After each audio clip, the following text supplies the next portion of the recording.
الحمد لله ثم الحمد لله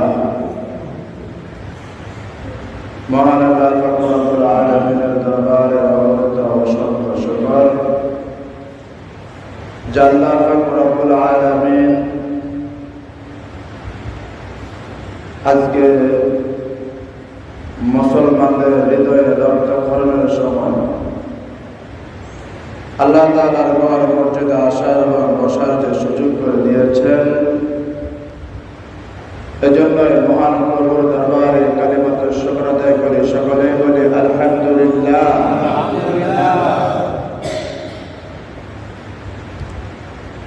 সম্মানিত হাজিরিন, সম্মানিত মুসল্লিরা, আমরা গত জুমায় শাওয়াল মাসের আমল নিয়ে কিছু কথা বলেছি।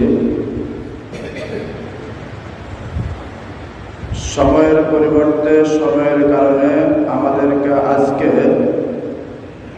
অন্য একটা বিষয় নির্ধারণ